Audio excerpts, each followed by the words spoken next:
Now, on this program, we are different than some other so-called liberal shows. We use the term Islamic terror. Some don't. Islamic terror is a thing. We discuss the realities that, for example, according to a Pew Forum study from a couple years ago, out of the 1.62 billion Muslims that are on Earth, or were at the time, 748 million at the time of the survey believe that the death penalty is an appropriate punishment for adultery. That's extreme. That's disturbing. And I have no qualms whatsoever about telling you that. However, we also know on this program that in the United States, most terrorists are white, American born men, not foreign Muslims, not people coming in with refugee status from Syria or from whatever other country. Terrorism from Muslims, terrorism perpetrated by Muslims, receives disproportionately more attention in the United States from politicians, from reporters, from corporate media. And the reality is, as we've said before, right-wing extremists pose a much greater threat to people in the U.S. than terrorists connected to ISIS or similar organizations. And I'll remind you about the article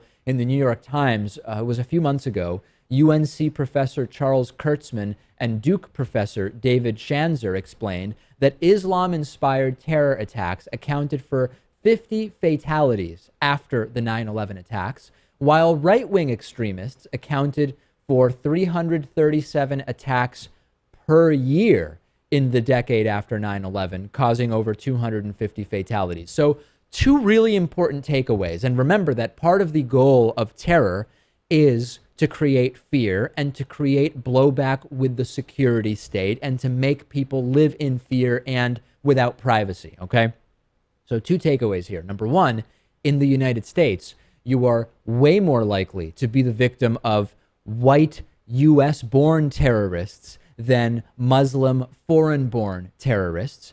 And it is not very likely at all that you're going to be the victim of a terror attack. That is the key takeaway, Lewis. When we think about what our policies should be, when we think about NSA surveillance, when we think about all of the different reactions that a country can have militarily and intelligence-wise to terror, you have to remember it is so unlikely that you will ever be the victim of a terror attack living in the United States. Doesn't mean we should ignore that risk. Doesn't mean we should say, hey, no more TSA, no more screening of refugees, none of it. Doesn't mean we should say that, but it means that we should not be living in a hyper scary world that we create in our own minds where at any second, any one of us is going to be the victim of a terror attack. It could happen, very, very unlikely. But we do live in that world.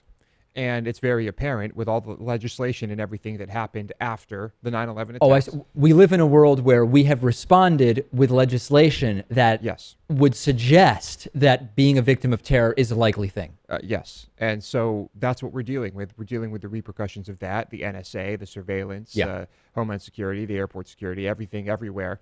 And so, in a way, those Islamic terrorist attacks have had a much greater impact. Absolutely.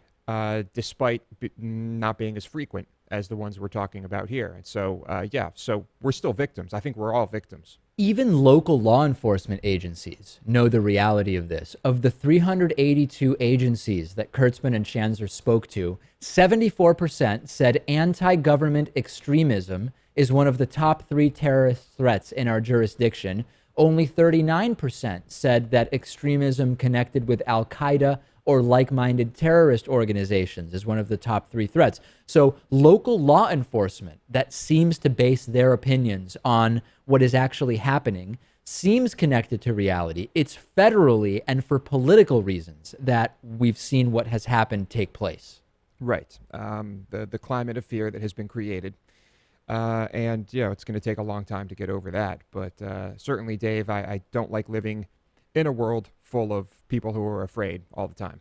And last thing on this, your chances of being killed in a car accident are so much higher than of being killed in a terrorist attack.